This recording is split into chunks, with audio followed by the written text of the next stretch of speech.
能绕过去吗？不用，直接冲过去就是了。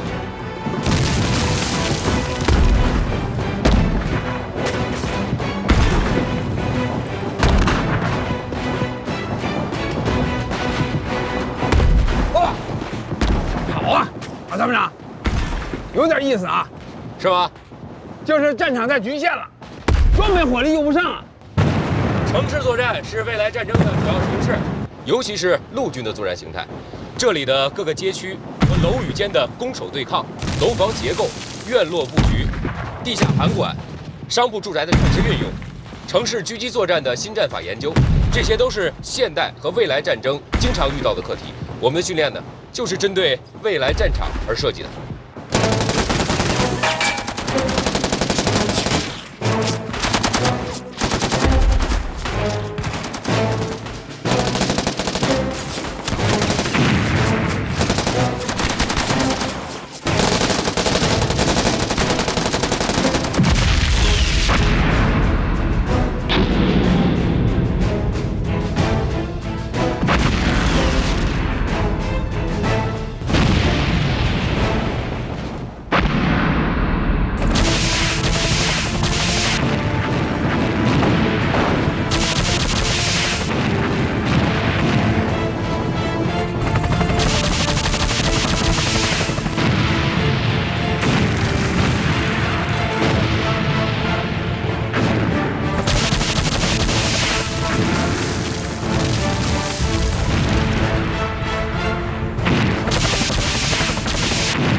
山豹旅的训练呢，与外军训练原则相似，训练像打仗，打仗像训练。你说什么？训练像打仗，打仗像训练，训练不就是训练吗？我们要求训练就跟真打仗是一样的。你现在所看到的一切，就是我们的日常训练课。只有在这样的环境中训练，战士们到了战场上才会感觉和训练中很贴近，心理压力小，打仗跟训练一样轻松。有意思。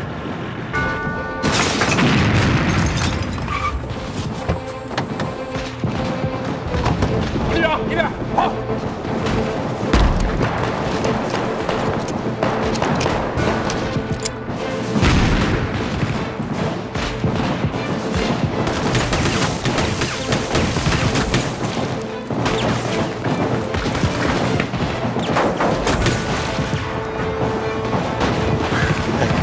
有点意思。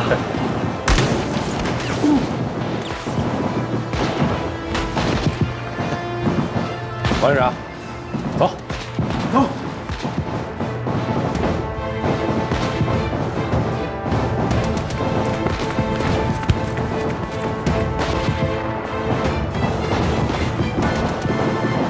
为什么不把对面的狙击手干掉？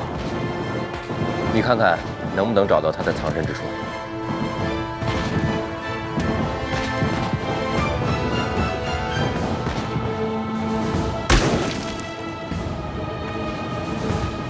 这就是城市战的复杂性和残酷性。城市战的伤亡率是非常高的。有点意思啊。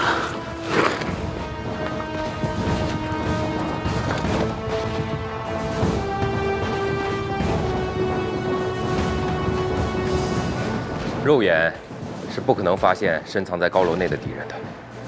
王连长，跟我来。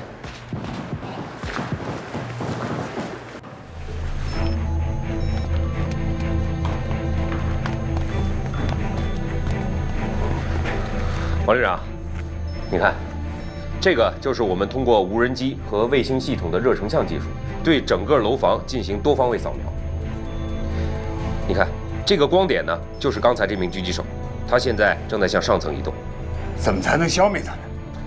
现在还消灭不了他，因为他现在呢，至少与我们之间隔了2层墙壁的距离。只有等他再次靠近我们这面的狙击点时，人和枪才会暴露在最少防护的地方。这个时候，我们才有机会去锁定他。哦，厉害啊！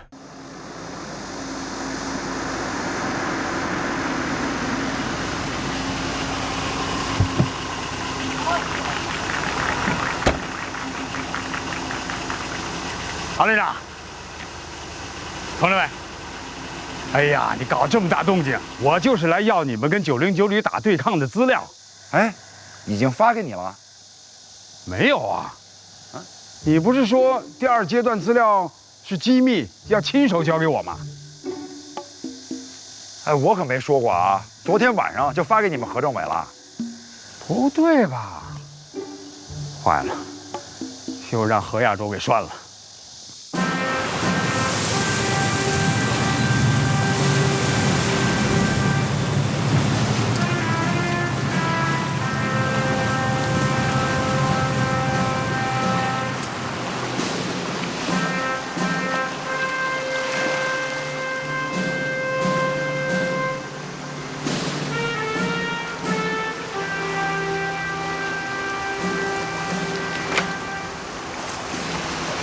3洞沟，3洞沟，注意队形，注意队形。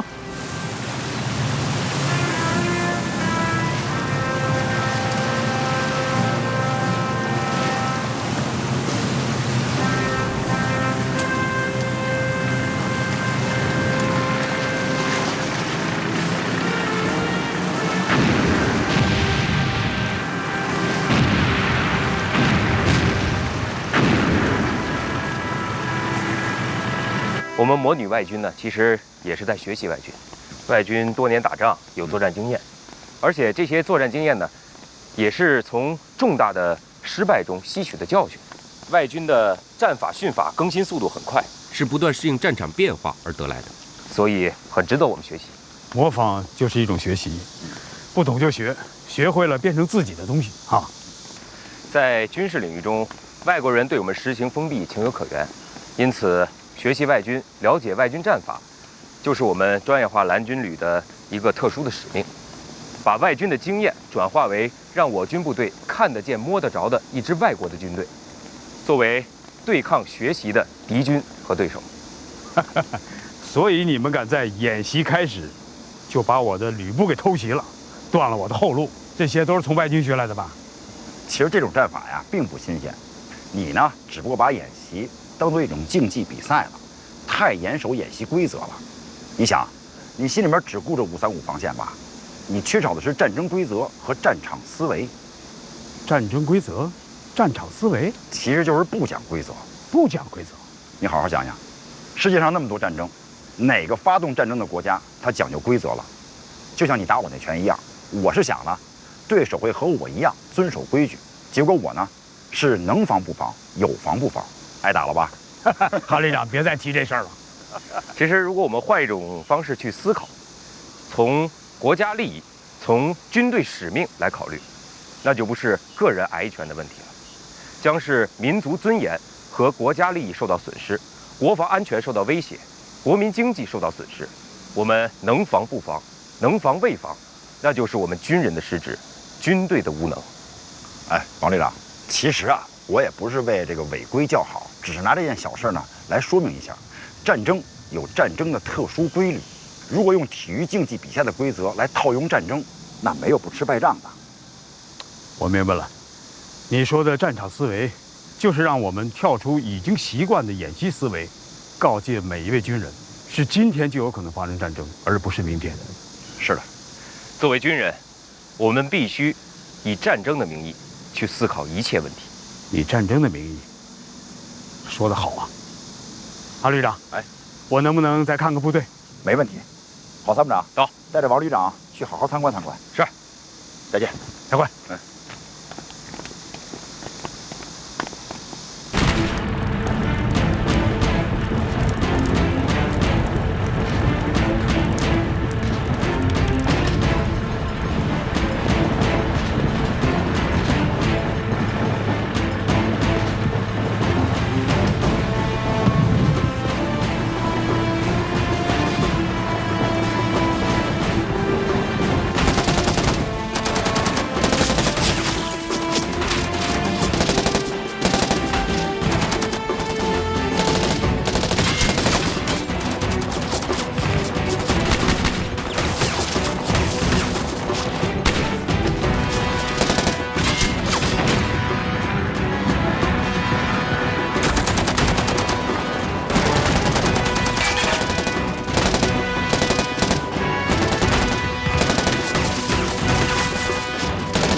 能绕过去吗？不用，直接冲过去就是了。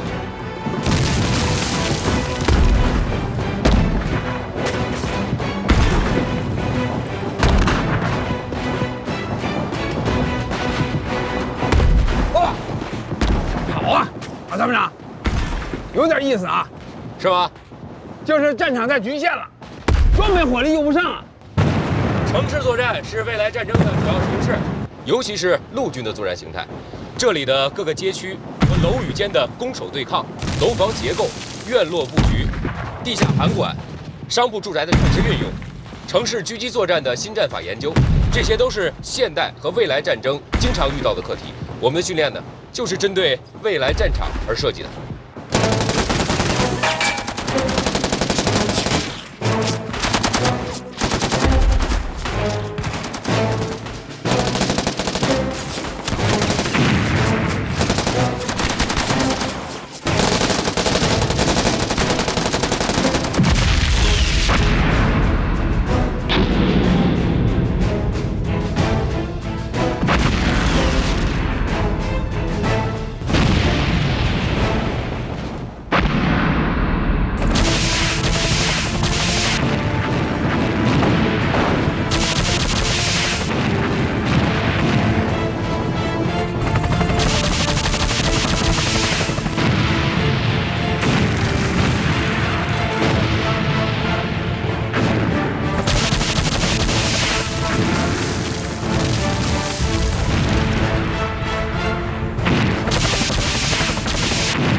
山豹旅的训练呢，与外军训练原则相似，训练像打仗，打仗像训练。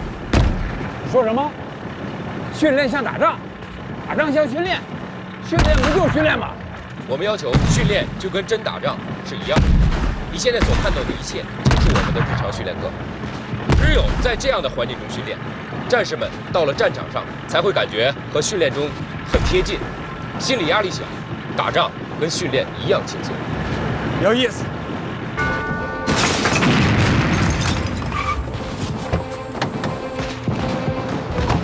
队长，一边跑。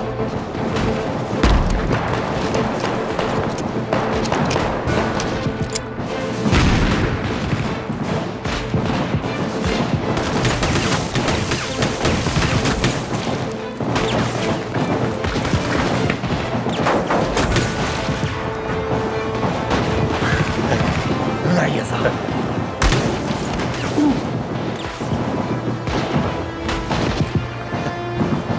王队长，走。走。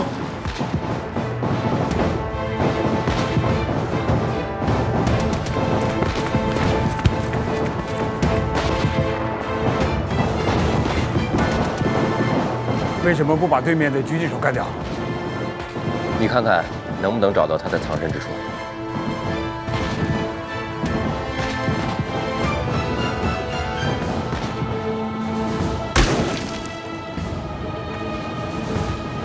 这就是城市战的复杂性和残酷性。城市战的伤亡率是非常高的。有点意思啊。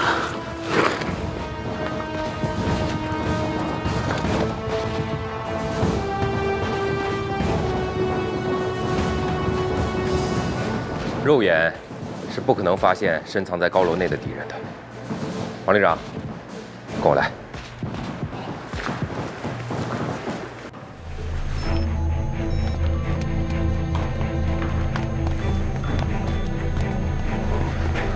王旅长，你看，这个就是我们通过无人机和卫星系统的热成像技术，对整个楼房进行多方位扫描。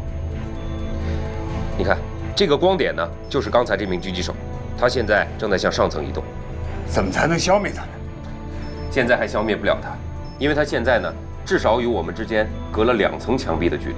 只有等他再次靠近我们这面的狙击点时，人和枪才会暴露在最少防护的地方。这个时候，我们才有机会去锁定他。哦，厉害啊！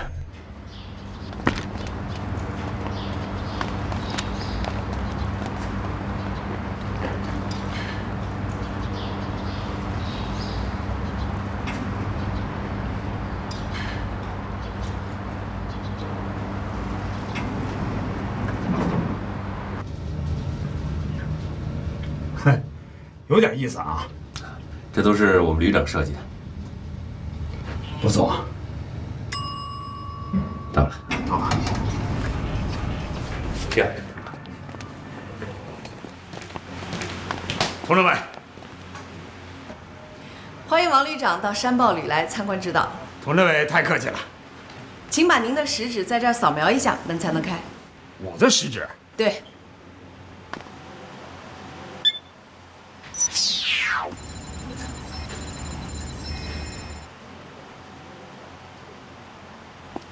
哎，这里怎么会有我的照片信息？我从来没有在你们这输入任何信息啊！我们的信息侦查中心已经通过别的途径把您的身份信息采集到了。请进吧。好。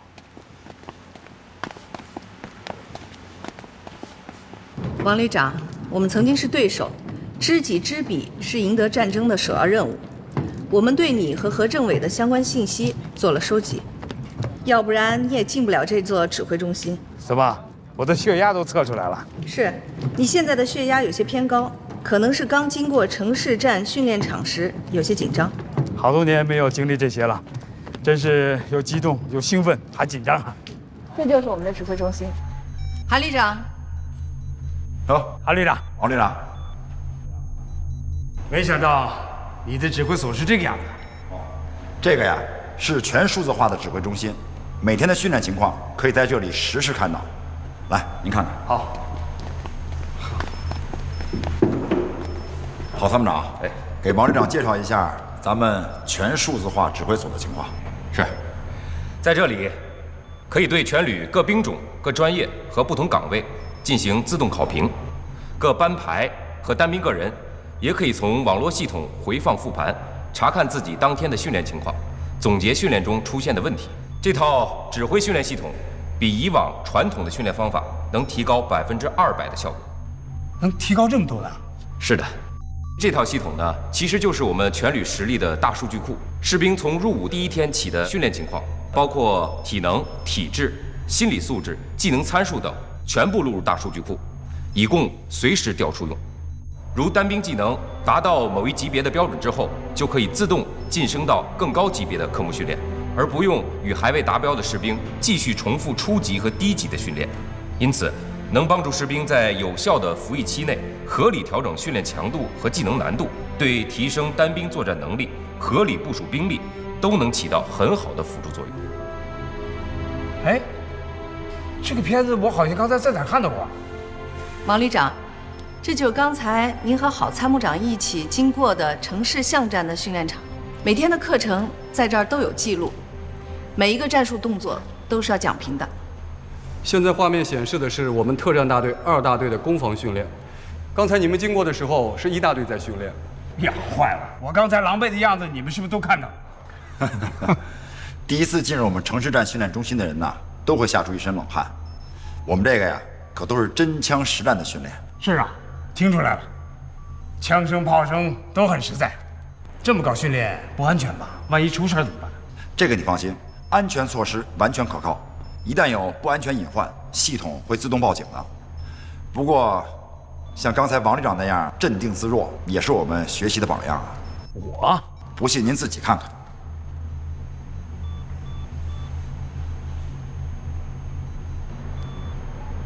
像个战场的样子。你能如此淡定自若，确实值得佩服。我是上过战场，打自卫反击战的时候，我们是第一批冲上敌人阵地的。第一次上战场遇到的第一个敌人，不是对手，恰恰是我自己的恐惧。一旦战胜了恐惧，也就掌握了战场的主动权。王旅长，要不要休息休息？不用，带我参观一下你们山豹旅的军事馆吧。王旅长，我们这支部队组建还不到1年，哪有什么历史可言，更没有什么光荣的传统可以记载呀。你们出山第一仗就把我们808旅打败了，接下来又战胜了909旅，这个战绩还不辉煌啊？其实这些对我们蓝军来说是一种悲哀。悲哀？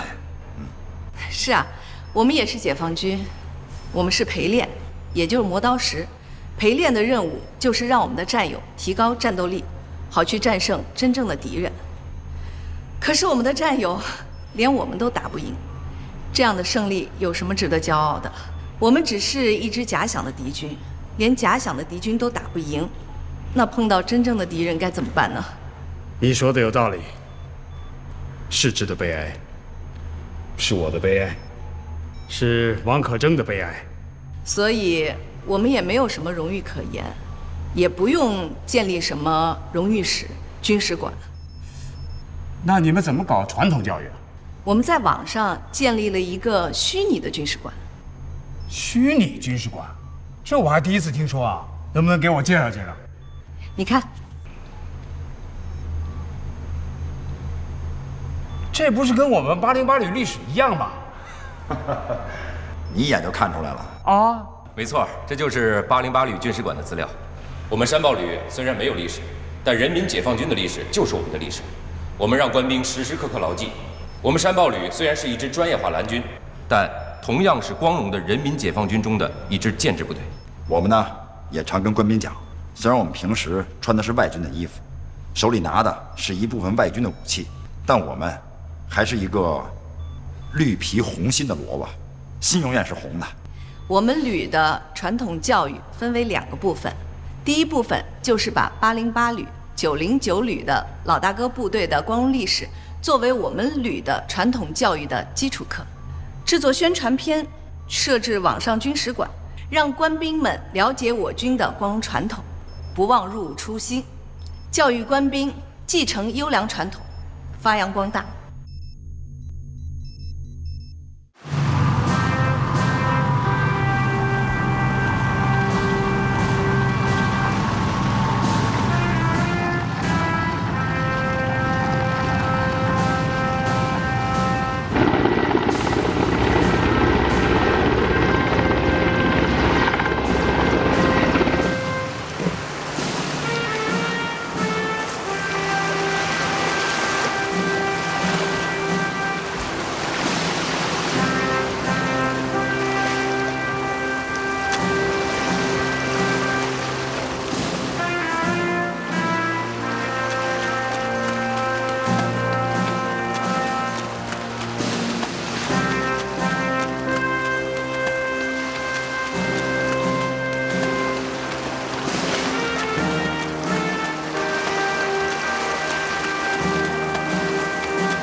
咱们队已经在左翼登陆，20分钟后迂回到107高地一侧，与机降的特战大队会合。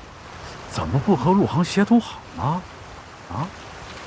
直升机比坦克早上来3分钟，3分钟，敌人就可以重新组织起火力。我和他们沟通了，可是干扰太厉害。我想告诉他们，今天的海流有变，让他们进入的时机推迟5分钟。可怎么喊他们都听不见，电台里全都是杂音。马上去解决问题。是，已经安排人正在解决。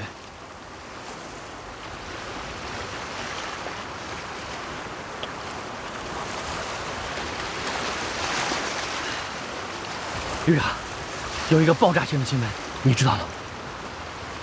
怎么？你带手榴弹来了？808旅王可征把韩鹏臭揍了一顿，听说打得还不轻呢，浑身多处骨折，已经在医院住了半个多月了。听谁说的？我的消息一向灵通啊。还有，王可征因为受处分，本来都提了军副参谋长，命令都宣布了，结果又收回去了。你这个版本啊，内容基本属实，但夸大的成分多了些。2人弄了场散打，山豹旅参谋长郝建国和旅长韩鹏2个人没打过808旅旅长王可征。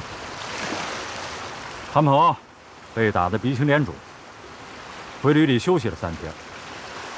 王旅长提集团军副参谋长的命令，是因为上次演习受处分而推迟宣布。这是官方的，准官方。王可征这次可倒霉了。其实啊，我也想教训教训韩鹏那小子。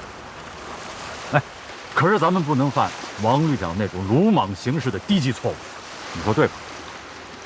对，太对了，旅长啊，这一点我要向你好好的学习。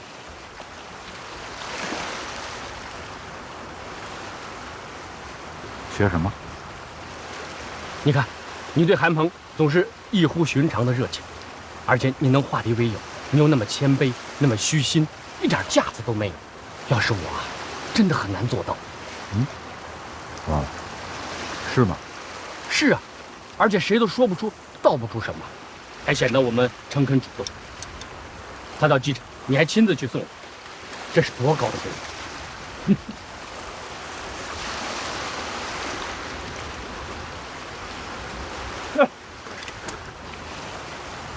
东拐东拐，训练结束后，把部队直接带回。小梁子，到，把旅长的吊钩带上。是。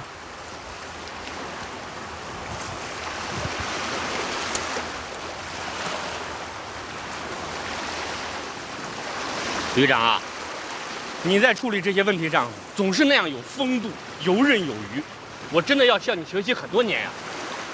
不用学就会。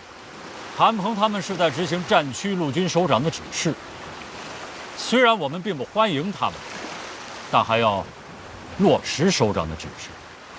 该欢迎欢迎，该请客请客，该送行送行。礼节也是一种文明。别看他们级别不高，但来头不小，跟他们较劲。他送材料我收下，他说啥我听啥，有用的我就吸收，没用的我就不用。哦，对了，韩鹏他们上来就抓信息情报，这招确实狠，也确实高明。我在情报部门专门成立了一个猎豹小组，把韩鹏所有的资料都储存在了数据库，就是不知道什么时候才能和山豹旅再次对抗，估计要轮上恐怕也要2、3年了。那就先秘密准备着吧。轮不上，算韩鹏运气。一旦时机来了，精准打击，定点清除。怎么也得让韩鹏当一回909旅的俘虏。对。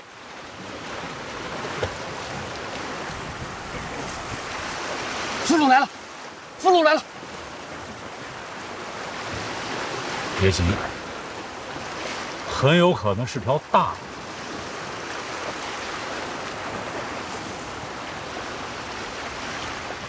鱼。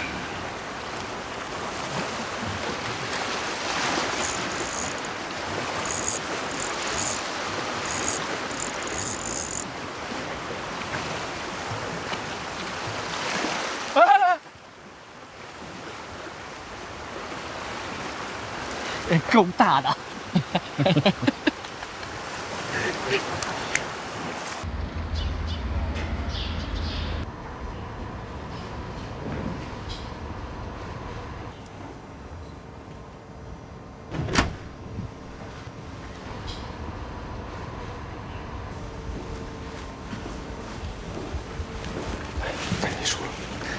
旅长不让动，从昨天晚上到现在，旅长还没吃饭呢。你去跟食堂说，重新弄份饭菜啊，旅长最爱吃的猪头肉，一定要弄点。是。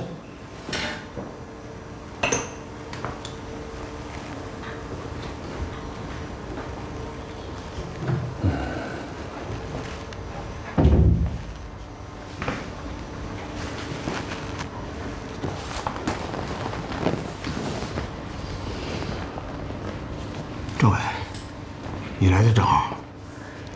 你不来呀，我还要找你去。找我干啥呀？政委，我想让你来救我。你说胡话呢吧？我前天来找你，你不开门，说什么我要看资料，不能打扰，现在又让我来救你，你知道吗？我掉深渊里去了，政委，真的。哎呦，你赶紧去洗个脸吧，整利索点啊！我跟你说正事。去呀！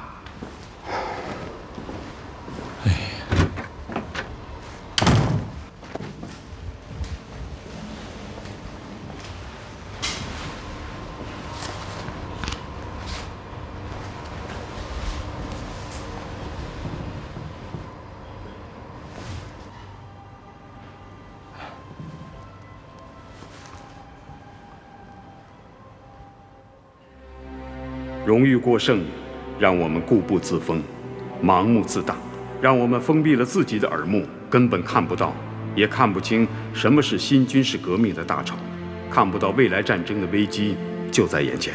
这次失败败得好，没有这次失败，我也许还在继续堕落。如果不是这次失败，808旅也许永远迎不来真正的春天。我自己掉进了深渊几年，又把部队也带进了这个深渊。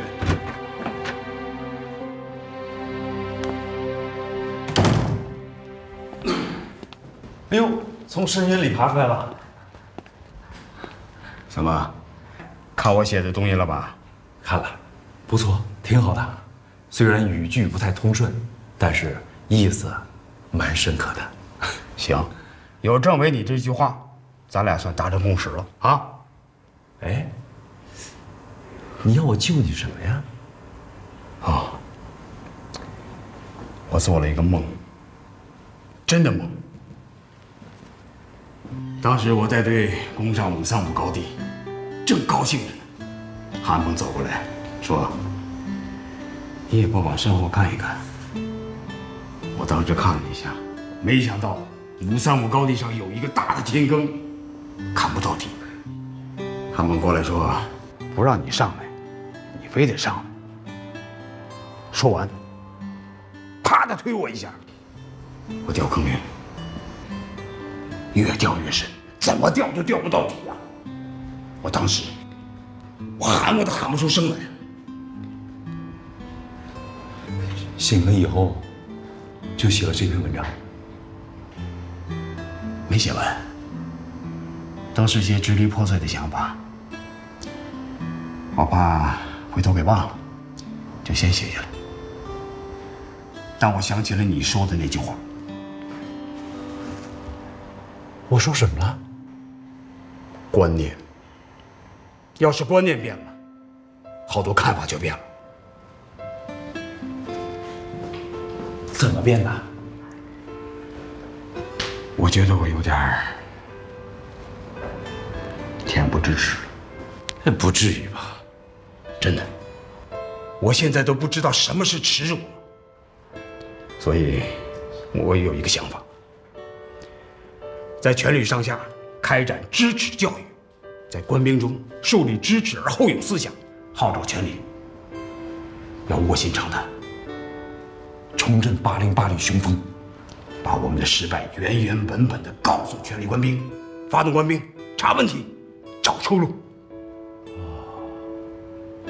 原来你把自己关在这里3天3夜，在这修行呢。政委，不修不行了。山报里这东西，我看了3遍，整整3遍。第一天看了1遍，我出了一身冷汗；第2天又重新看了1遍，后脖梗子发凉了；第3天再看，我是一身热汗，浑身发烧啊！我就明白了，我为什么败了。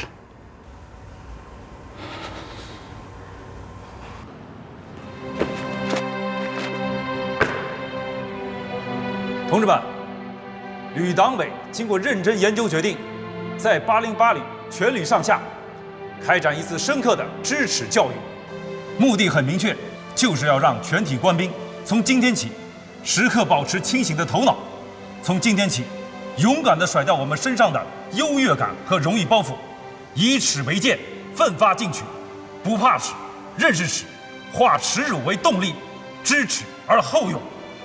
今天，在我们的军史馆里，举行808旅有史以来第1块记录耻辱的铭记碑——知耻碑的揭幕仪式，就是要给全体官兵，尤其是干部们敲响警钟。808旅如果再不思进取，再不跟上时代的步伐，再不站到训练改革的前沿，808旅就会像这次演习失败一样，被时代的大潮掀翻，沉没。旅长提议要把这块碑放在我们的军史馆内，和我们旅取得的荣誉放在一起，并希望由此能够成为808旅的一个规矩，让史实成为一面镜子，而不是一道光环。希望全体官兵能有一颗平常心，做到宠辱不惊，既能正确对待成绩，也能正确对待挫折和失败。下面，请旅长为知耻碑揭幕。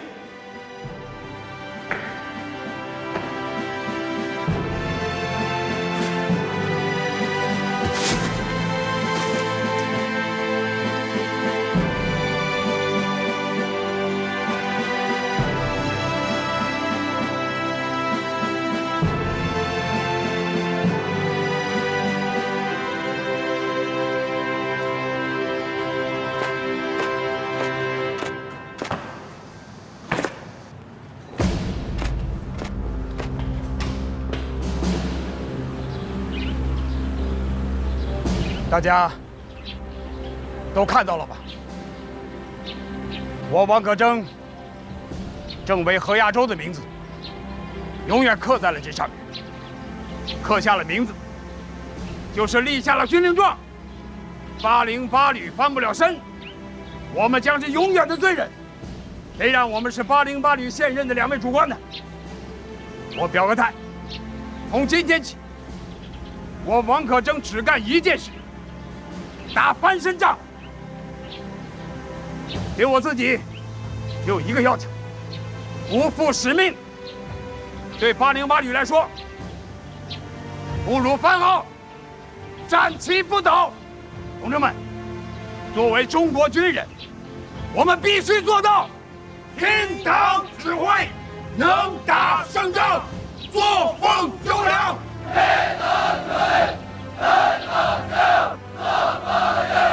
从今往后，一切要以战场为背景，一切要以战时为标准，一切要以打赢为目的。我还要求你们，从今天起，1年之内，808旅不再发布一条有关成绩、表彰、立功受奖的消息。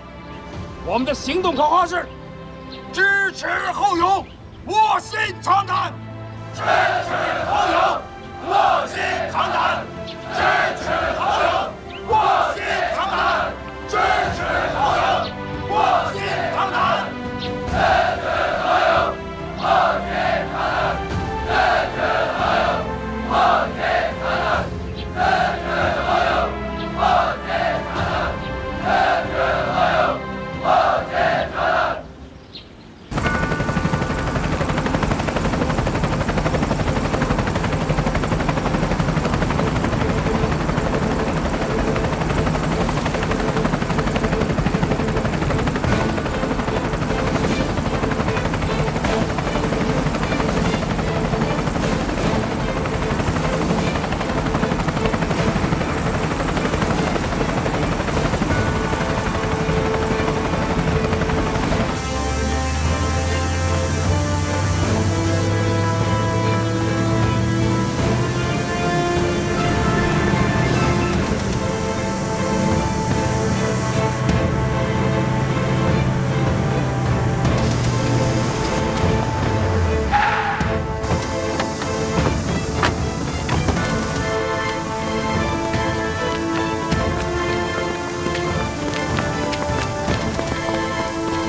陈政委，您怎么来了？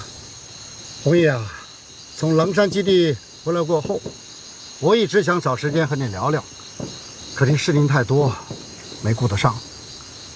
总结大会上你发表的意见，我认为是对的，有积极意义。可是有些想法跟旅长不太一致。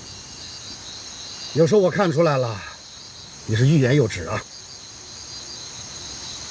是，不想再说了。为什么？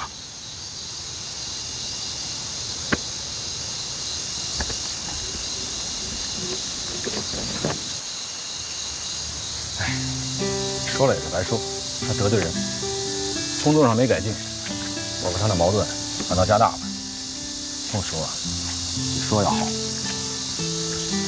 红毅啊，你是对楚旅长个人有意见呢，还是对旅里的工作安排、工作思路、思想作风、生活保障方面有意见呢？主要是对旅长个人有看法。因为旅长的态度和言行直接影响着全旅。我对他的意见，也是对旅里工作的意见。好，你说清楚点，也好，我在你们之间有个沟通。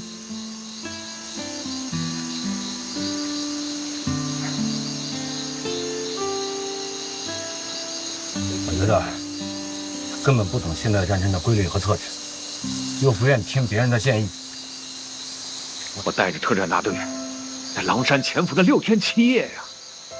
最后呢，把特种兵当成一般步兵来使。那特种兵特种作战的优长，我怎么发挥出来？你可能是误解楚旅长，他对整个战法只有通盘考虑。他认为你们特战大队潜伏悬殊太大，所以才等到炮弹到位、摩步营布置到位再发起总攻。如果没有炮火准备、炮火攻击，你们上去了也站不住脚。这不还是他那老一套的传统战术吗？先炮火攻击，再步兵冲山头，看上去挺热闹，可实际效果怎么样呢？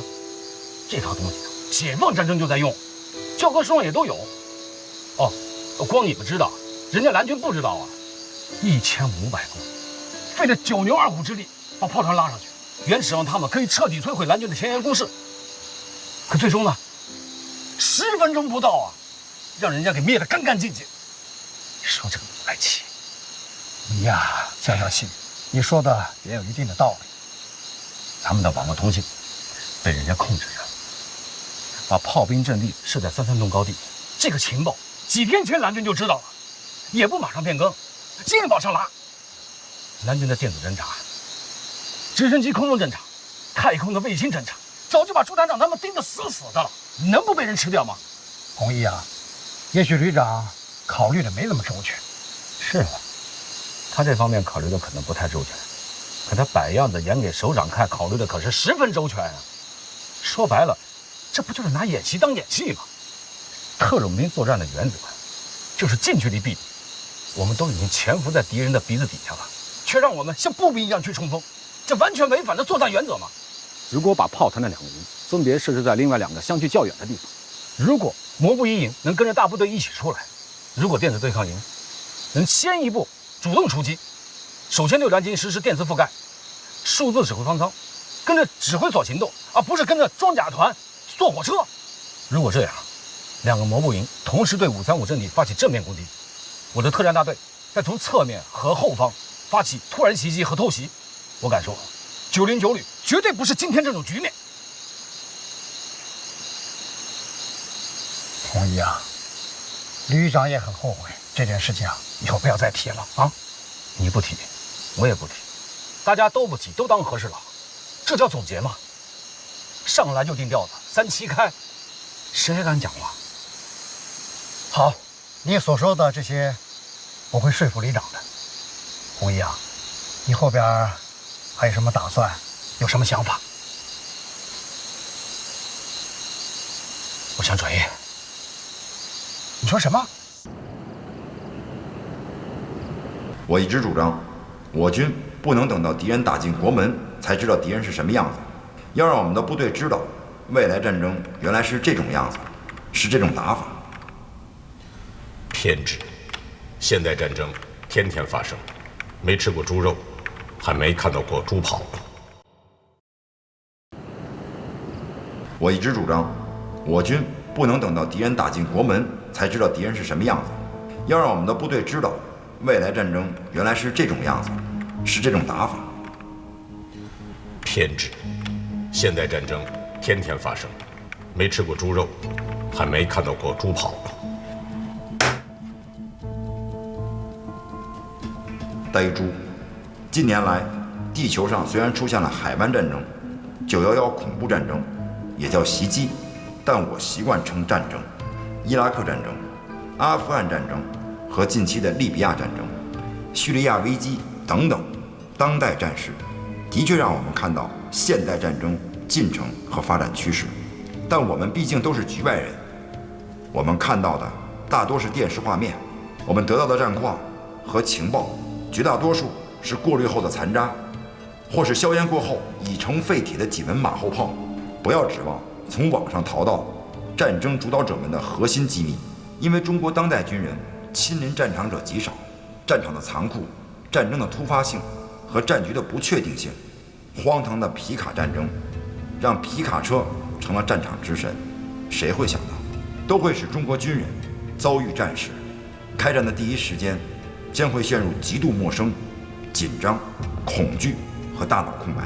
只有在经历过失误和大量人员伤亡、财物损失后，才会找到还手的机会和反击的方向。中国是爱好和平的国家，有着5000年文明的礼仪之邦，加之我们有雄厚的经济实力和强大的军队，相信只要我们不主动挑起战事，战争不会无缘无故的发生。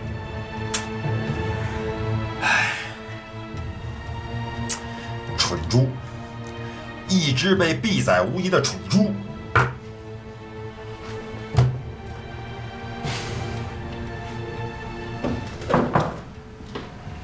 沈参谋长，还没下班呢？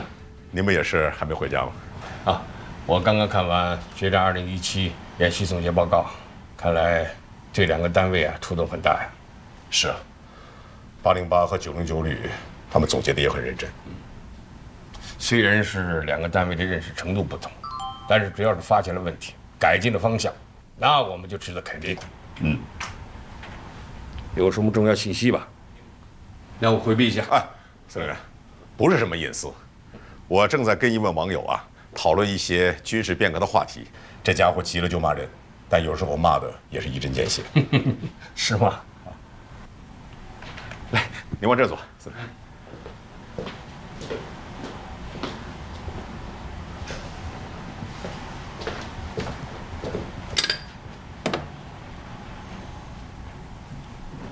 这枚子弹很凶啊。是吗？我以前看过他的论述，还有很多想法很超前，很有操作性。组建专业化蓝军的很多想法，就是从沉默的子弹中受到了启发呀。这么说，你也是他的粉丝啊？那何止是粉丝呢，简直就是钢丝了。有时候我们跟军民讨论呢，能开拓我们的思路。我跟您有同感。在来战区陆军之前，我经常跟子弹讨论，甚至争论过。组建山豹旅的一些构思，就是在跟子弹的交锋中产生的。没想到在第1战区陆军实现了。那这么说，你就是那个呼啸刀光了？你这不是挑衅，胜似挑衅的。我是经常扮演蓝军的，去戳他的软肋，想办法能让他给跳起来。都有什么反应呢？你看吧，你看，他经常骂我什么？你看，呆猪，是必杀的蠢猪。我看着骂得好。蠢猪，你听着，像你这样饱食终日者，就是案板上的肉，等着任人宰割了，根本没有资格到军事论坛来探头探脑，说3道4，滚回猪圈去吧！我会马上通知炊事班长，今天晚上就加菜会餐。在你必死之前，我可以告诉你，世界上不存在无缘无故，只要想发动战争，放个屁都可以把火药桶点燃。这枚子弹这药味还挺足啊！我把这个子弹给它退上膛。子弹先生刀下留珠，在强大的外军面前，我们吃亏是不可避免的。只有把蠢猪和猪脑者踢出论坛，我们才有一个真实的环境来谈话题。近来沉默子弹被一种使命感驱使着，研究了近年来几个战场上外军新战法、新特征，对比研究本军之不足，发现许多部队和单位在应对突然袭击时没有任何防范，就跟钱包不是自己的一样。这种疏忽松懈和麻痹，到了令人发指的程度。这小子这么大而化之，他在说谁呢？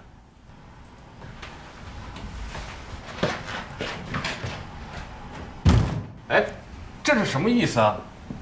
怎么不接招啊？人家不跟你玩了呗。这叫什么病啊？这，他经常这样，投下一颗手榴弹就离开了，具体炸到谁他从来不管，但不知道什么时候呢又冒出来打2枪，接着又是不见踪影了。网络世界啊，一个小卒如果用到位的话，他可以推翻一个元帅，这不是不可能的。司令，请。这小子厉害。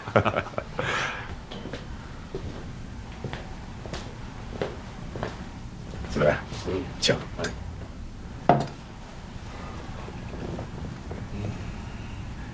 这一点有点像韩鹏。让我更没有想到的是王可争啊，听说他立了一块制止碑，把这次演习失败的败绩刻在了碑上，放在他们的军事馆里，引起了不小的争议。哦，这事我没听说呀，你怎么认为？我现在还吃不透王可争到底是怎么想的，而且在他们的总结报告中，只字没有提这件事情。我个人觉得这次失败还有危及团军党委推迟宣布他的禁止命令，对他的触动也不小。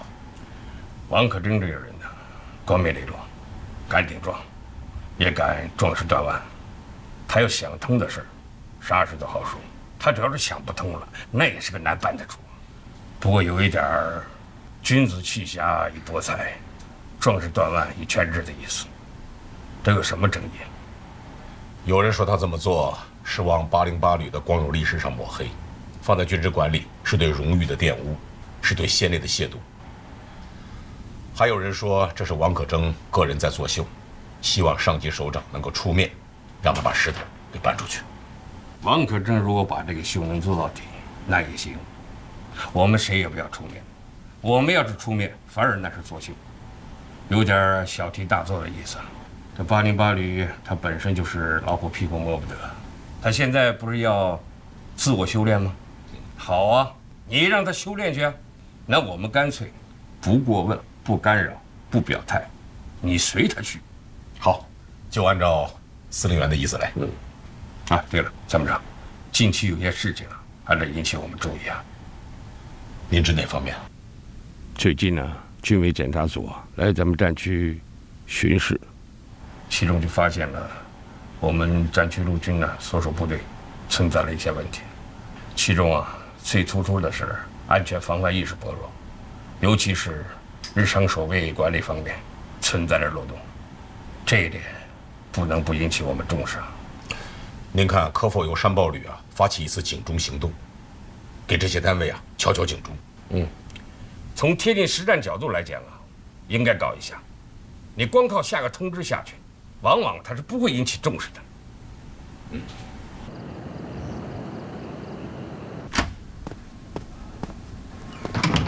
哎，政委，什么事儿这么着急啊？我还以为你在宿舍呢，你这去哪儿了？啊，晚饭前啊就去了海训现场，3营2连喊上打靶，一半没打中，气得我。我呀，让他们夜里谁也别睡觉，把原因给我找出来。这不丢人现眼吗？你说？楚荣生不是在现场吗？你让他去处理不就行了吗？后天军里就来人啊，考核突击战车，海上实弹打靶。你说说，我能放心吗？啊，这真是不去不知道，一看吓一跳。3营啊，是前几天才到的海滨训练场，一下还是打实弹，我看你呀有点沉不住气喽。哎，还真让你给说着了。我是真着急呀！后天来考核啊，就拿10发5不中的成绩来给首长看啊！哼，这让我909旅旅长的脸面往哪放啊？往哪放也是放在你自己的脖子上。心急吃不了热豆腐啊，临时抱佛脚呀是没有用的。哎呀，怎么也不提前通知一声啊？哪怕半个月也好，是吧？这搞得手忙脚乱的。哎，这是不是有点学韩鹏，也搞突然袭击啊？哼，我看呀，这不能完全怪上面，主要平时呀我们海训搞得太少，领导考核前3天才安排海训，成绩不理想就不理想吧，只要我们努力一下，我相信成绩会上去的。哼。哎，我说，这可不像政委说的话呀。旅长，政委，啊，朱副旅长说他来不了了。啊，哎，我刚才说什么来着？说什么？我什么也没听见。我是说我跟政委说什么来着？你是说呀，这不像一个政委说的话。不会吧？对，政委啊，你是从来不会这样说话的。上级要考核，我们怎么也得拿出最好的成绩来吧？怎么能说不理想就不理想呢？老楚啊，2连新兵多，车长、炮长是2连兵，又是新装备第一次下水，怎么能打得好？朱副旅长提出的海训计划，你每次总是以安全稳妥为理由不予批准，只能在岸上打，不允许下海。现在全改下海，怎么能打得好呢？丁海，前一段不是海况不好吗？你不是说新兵多新下海，沉着车死了人，怎么交代呢？那现在怎么又下海打实弹了呢？政委，你这可就是抬杠了。旅长、政委，开什么会，咱们就开吧。开吧，今天这会啊就是抬杠。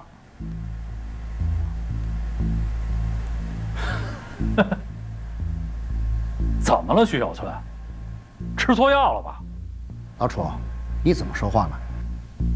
今天叫你们来呢，我们开个会，研究一下演习失利的原因，分析一下我们909旅现在存在的问题，希望能够统一认识。干嘛非要安排在晚上呢？啊，你可真是的，我睡不着。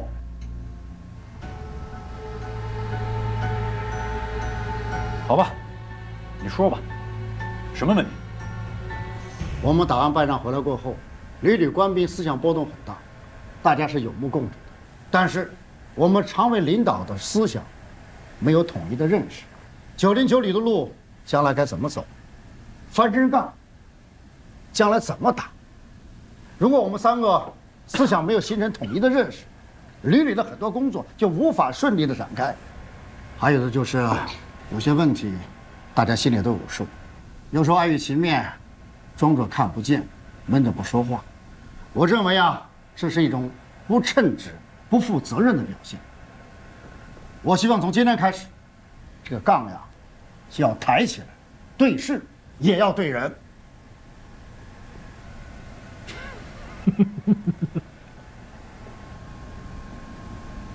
哎呀，这是怎么了，政委？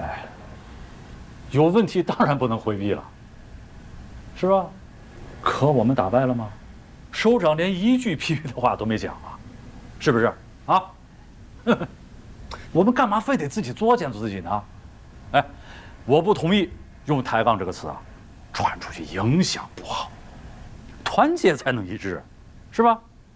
团结起来，才能步调一致吗？政委，你说吧，训练中有什么问题，我们马上改，马上行动起来，不就行了吗？丁海，你说说。我听着呢。现在不是听，是说。既然政委要抬杠，你也说说嘛，你也抬抬嘛。你说，刚才我说的有没有道理？这个嘛，我觉得旅长、政委说的都有道理。对，对，都有道理，那就不叫抬杠，那叫什么？探讨问题。老楚啊，我看你这是在和稀泥。哎，和稀泥不正是你政委工作之一吗？我知道，最近有些同志啊，汇报了一些问题情况和不满情绪。我知道，什么问题，什么情绪？你说说。老洪义，他并不是因为决战2017成绩不理想而有意见的，一开始他就一肚子不满，他是带着情绪打的演习。你以为我不知道啊？当然，他说的不是完全没有道理，但党委定下来的作战计划，不管你有什么意见，必须坚决执行，绝不含糊。他把这种情绪啊，一直留到了现在，还提出要转业。你说，我们能接受这种情绪吗？还有呢？还有就是周荣生，他也受洪毅的影响，现在也是对这个看不惯，对那个不满。你说这种矛盾要是暴露出去，全旅官兵怎么看待咱们旅领导？今后我们的工作怎么展开？牢骚太盛防肠断，风物长宜放眼量嘛，大度一些，眼界开阔一些，不要总是计较个人情绪郁闷就随意宣泄。其实这是一种很不好的习惯。平安，我不是叫你找洪毅谈谈吗？谈得怎么样啊？我还没来得及。我找过洪毅，问题不在于谁发牢骚谁不满，那问题是什么？问题是他们为什么发脾气发牢骚，我们根本不知道什么原因啊。我想，主要还是对山豹旅的不满，大家对于山豹旅的对抗感到很不适应，对这种不讲规则的演习也不习惯，因此都觉得我们老老实实按训练大纲的要求去做，结果打起来就变成了另外一个套路。以后我们训练该怎么搞，大家的确感到有些迷茫，不知所措。我跟几个营连长也都聊过，他们觉得，照现在这种训法，再打起来还得输，因此训练的热情就不高。我说完了。对，说得对，没有山豹旅，没有所谓的专业化蓝军，我们训练搞得挺好，跟山豹旅打了一场演习，我们就成了这种状态。你说，这是什么问题？我看呀，问题不在于山豹旅身上，是我们自身的问题，很多理念观念上没有改变过来。我认为啊，我们就是没有从贴近实战上去找到自身存在的问题。自身问题。如果我们这次不是跟山豹旅对抗，而是直接跟808旅对抗，那又是什么局面？你们想过吗？没想过。哎，我想过，那才是一场华南虎与华北虎的巅峰对决，那才算是一场两支现代化的机械化步兵旅的真实的实际较量，与高手对决，虽败犹荣，我们赢得起也输得起，我服气。老楚啊，可我们并没有打败你看不起的只有半个旅实力的假想敌部队啊，还受你拉硬使，梗着脖子不服气，你不觉得悲哀吗？何为悲哀？正是这种错误的认识，阻碍着909旅官兵思想的解放，认清训练改革的重要性和必然性。我怎么了我？哼，我看你根本就不是抬杠，就是冲我来的嘛。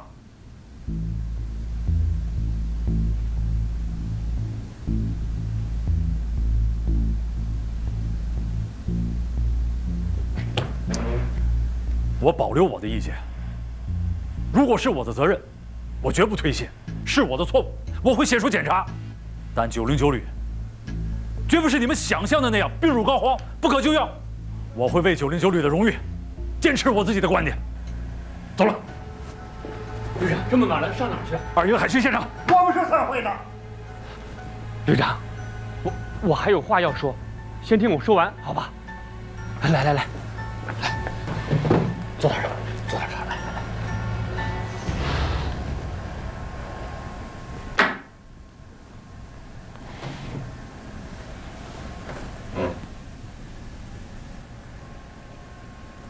政委，我说吧。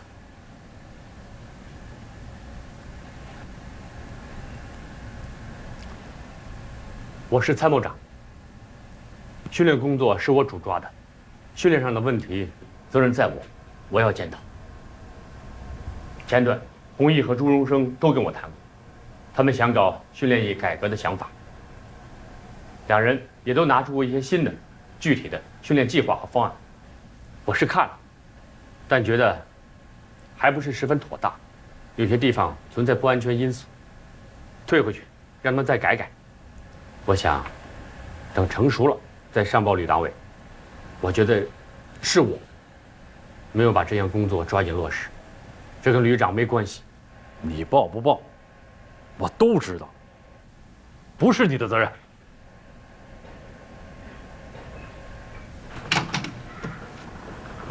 哟，听说你们还没开完会，我就赶过来了。荣生，你来的正好，谈谈你的想法。哦，远的想法就先不说了，就说说今天晚上楚旅长给我们下达的任务。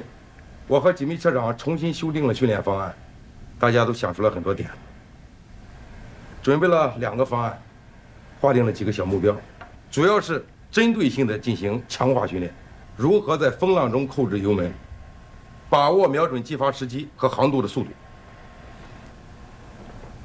来，你们看，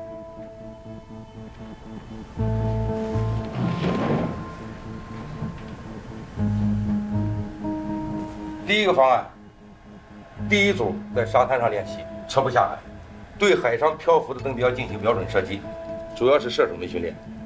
第二组是海上驾驶训练，主要是车长、驾驶员、通信、观察等随车下海训练。我们还有一个方案，就是把已经退伍的几名优秀驾驶员炮长请回来。把退伍兵请回来？对，请他们回来做临时教员。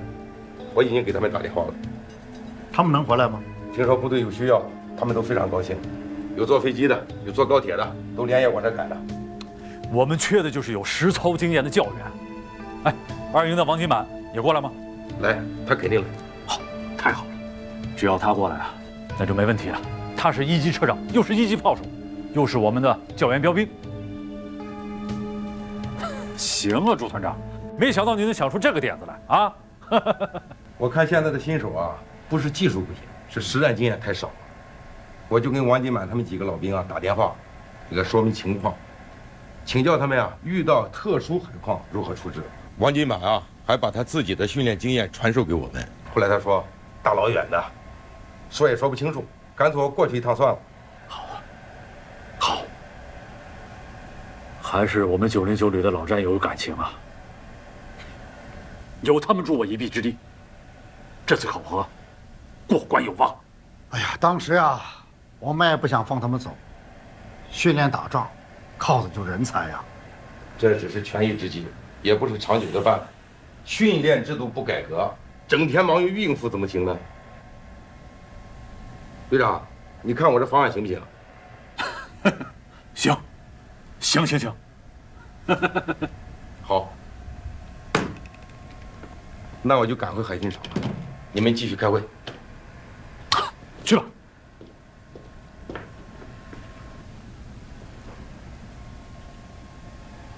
队长、政委、参谋长，有句话，我说出来不知道合适不合适。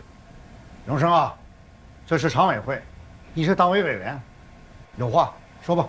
我们必须放下架子，承认失败，不能再自欺欺人了。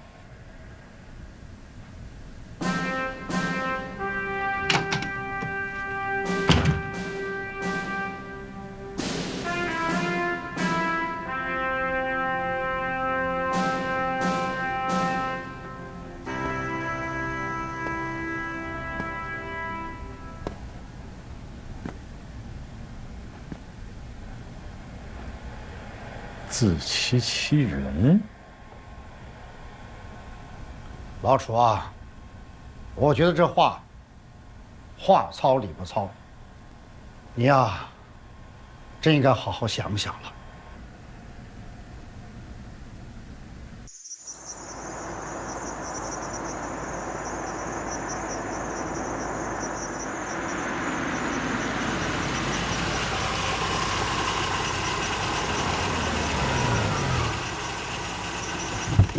哎，叶兵，我跟你说啊，我是真的回不去，现在太忙了。爸那块儿啊，你就多去看看啊，他的脾气你也知道。行，我要开会了，我马上挂了啊。嗯。哎，人都到齐了吗？都到齐了，什么事儿那么着急啊？连夜开会？沈参谋长有新任务。什么任务？战区陆军呢要展开一次安全防范意识的大规模检查，让咱们呢配合安全形势教育，展开一次小规模的行动。哎，咱们进去再说吧。啊，谢斌给你打电话的吧？催你回去拍婚纱照呢。哪有时间呀？哪儿开会啊？会议室。好。起立。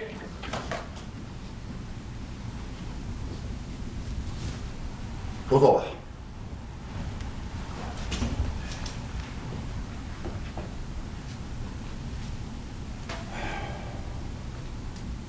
这首长是什么意图啊？我刚被沈参谋长叫去，你们几个先看看这个。这个呢是最近保卫部门掌握的一些敌对势力对我军要害部门实施渗透的一些案件，还有童政委撰写的一份分析报告。你是说战区陆军部队安全管理漏洞分析？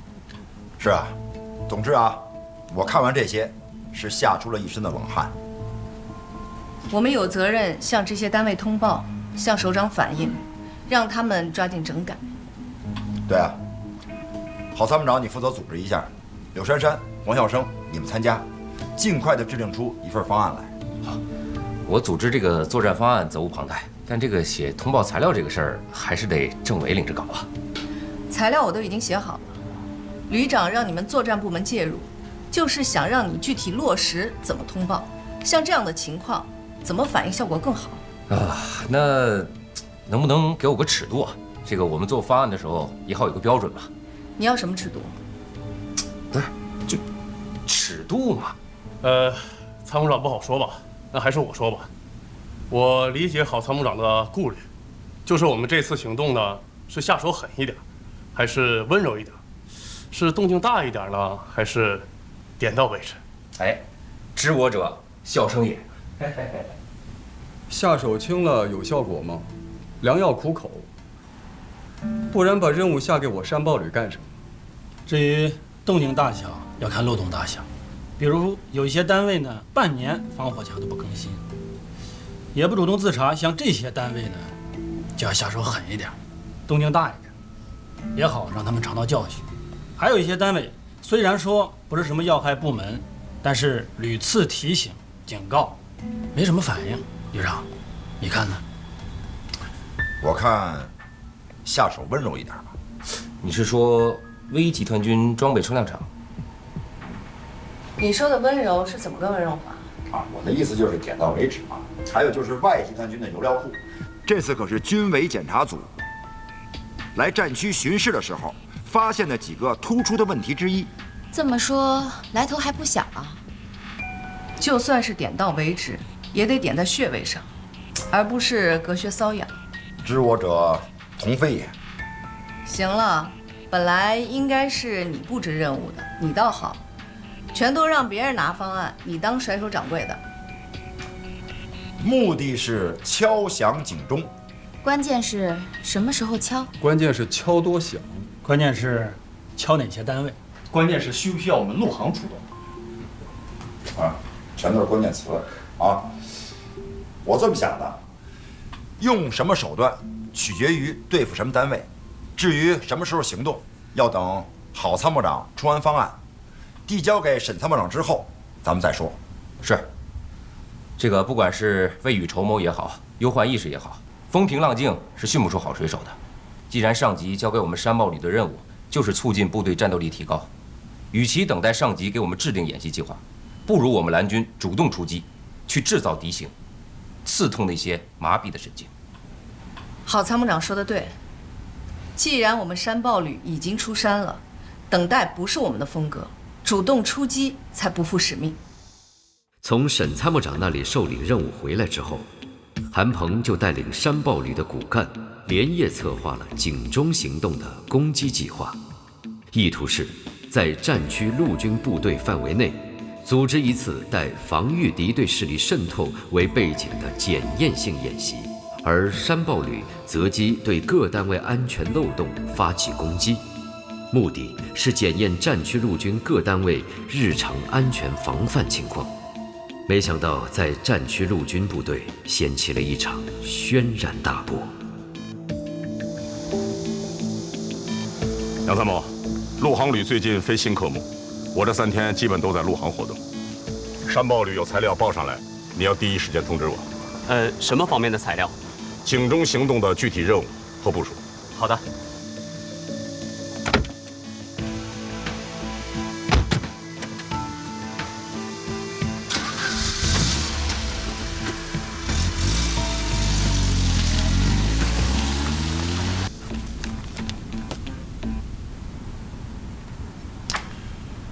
可以，这份计划没问题。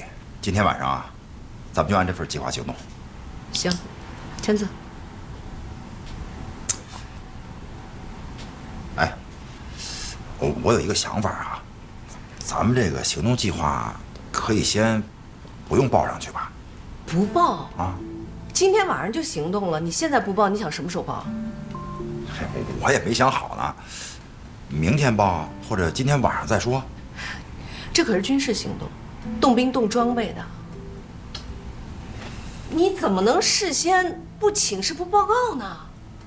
不是，咱们不是专业化蓝军吗？咱就得办点专业化的事儿啊。对抗演习的时候你怎么玩都行，可现在是日常生活，弄得这么翻天覆地的，连首长都不知道，行吗？你先别着急呢，你先坐下，你先坐下，我跟你说。哎，警钟行动演习这个通知，是不是陆军首长已经发给各单位了？是。各单位不是没有准备啊。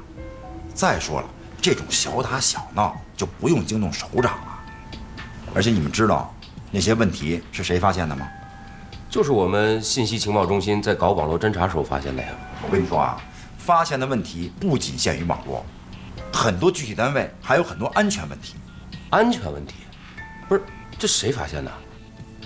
军委检查组暗访的时候，他们发现的。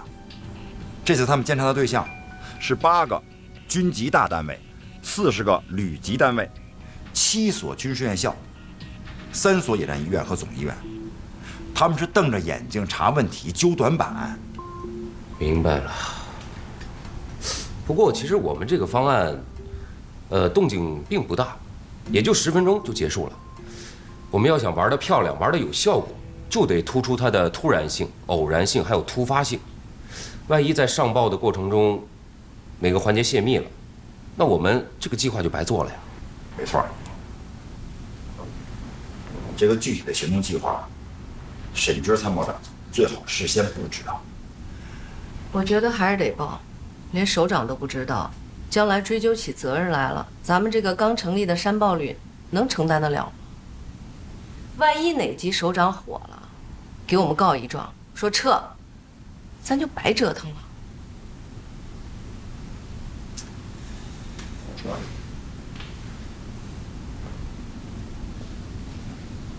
哎，我想问问啊，咱们这次演习的目的，是不是要提醒各单位增强防范呀？对啊。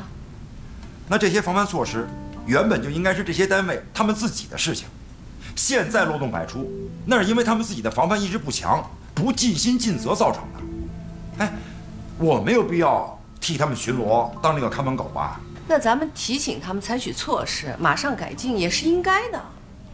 现在可不是学雷锋做好事的时候，咱们这次可不是提醒，咱们这次的行动演习的目的是要惊醒他们。今天咱们发现他们一个漏洞，咱们提醒他们一次，明天再发现一个漏洞，再提醒一次，那长期以往，他们就养成习惯了，以后会说，哎，什么事情有山豹旅呢？我们可以高枕无忧了。对，到时候首长再一问，这个漏洞谁查出来的？山豹旅，好，表扬山豹旅。那以后这种差事全落到我们旅身上了。万一再出现什么情况，那就怪我们没有及时提醒、及时发现。我觉得我们不能惯这种毛病。你这只是推测。哎，他这可不是推测啊，以前有过这种先例啊。这次我们主要做的不是提醒，而是惊醒。警钟行动嘛，就要给他们敲警钟，而且把这个警钟要敲响了，否则咱们等于没有完成战区陆军给咱的任务啊。那照你这么说，不报还对了。也不是对了，就是什么时候报，怎么报，上报的程序，咱们再好好商量商量。怎么，你想跟首长玩猫腻啊？不是，这个也不是猫腻，就是早报上去，有可能会走漏风声，一切就前功尽弃了。哎，没错。而且啊，这份计划沈军参谋长事先不知道为好。你是怕他知道了，将来反倒会有人怪他不事先吹吹风？反正不管怎么说啊，行动计划今天晚上暂缓上报。行，什么时候上报你一定得告诉我。那是肯定的。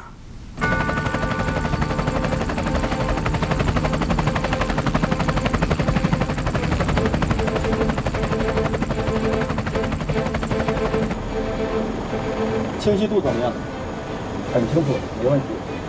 好，马上传给参谋长。是。洞洞3，我是洞1-2，任务已经完成，没有发现异常，可以发起攻击。洞1-2在侧翼掩护，洞1-3、洞1-4急降。目前大门有2名士兵在站岗，洞1-5控制哨兵从正门攻击。明白。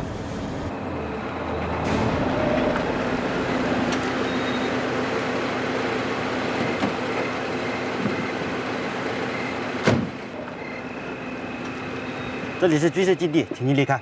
啊，兄弟，我是旅游公司的，我有名片啊。什么名片都没用，这里不是旅游地，你走错了啊。你看啊，这儿就一条路，你说我不从这儿过，从哪过？是不是？哎，兄弟，你过来，你帮我看一看，这儿就这一条路，你说我从哪过？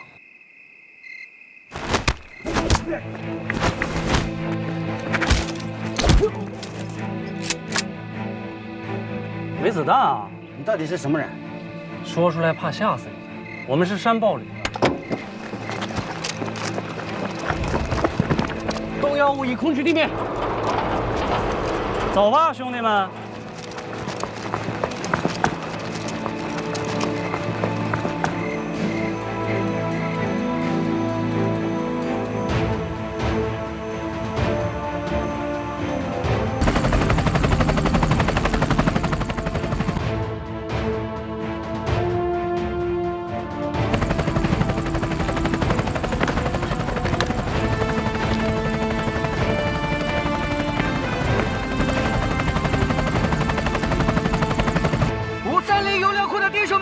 我们是山豹旅特战队的，今天晚上来炸毁油料库。我命令你们放下没有子弹的武器，留在房间，不许出来，否则将会有生命危险。有情况，快拿枪！班长没子弹了。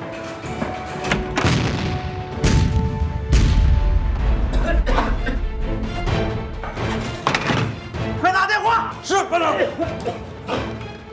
主任，仓库遭到袭击。是，不行，可能是暴徒。哎，你为什么不早告诉我？我也是刚知道。不可能，你又忽悠我。怎么可能忽悠你呢？哎，往战区陆军送资料的孙参谋刚才来电话说这个沈参谋长呢根本就不在，联系不上，去陆航旅了。所以呢，我只能让警政行动提前行动，否则的话咱们就暴露了。那不对啊，我还没签字呢。这点小事你不签字没事儿啊？嘿，我不签字不符合程序啊！万一出了什么事儿，我也可以顶的呀。能有多大雷呀？又不是几千万、几个亿。下回一定啊！老婆，怎么样？行动十分顺利，特战分队已经进入目标区。告诉郝参谋长，10分钟之内解决战斗。是。洞洞3，10分钟内结束战斗。明白。韩鹏，过来。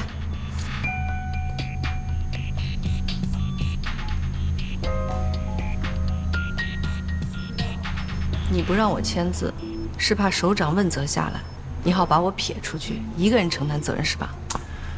你是政委，想逃是逃不掉的。再说这事儿也没什么大不了的，你说是不是？你太不够意思了，和你在一起工作，我后悔终生。你看你这暴脾气。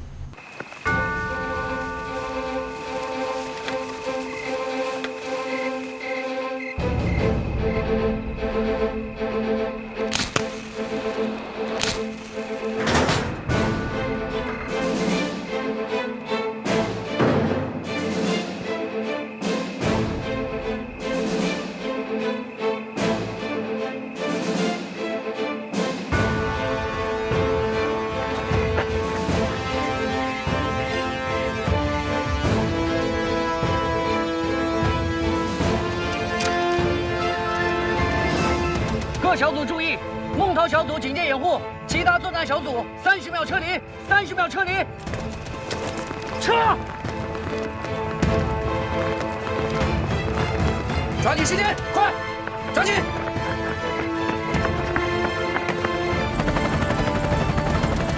洞3，洞15撤离成功，洞15撤离成功。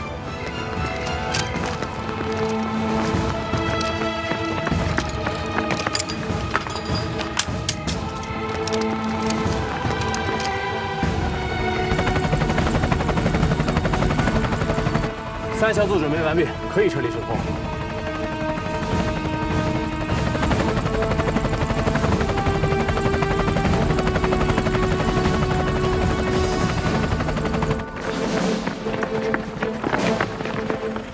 拜拜了，兄弟们！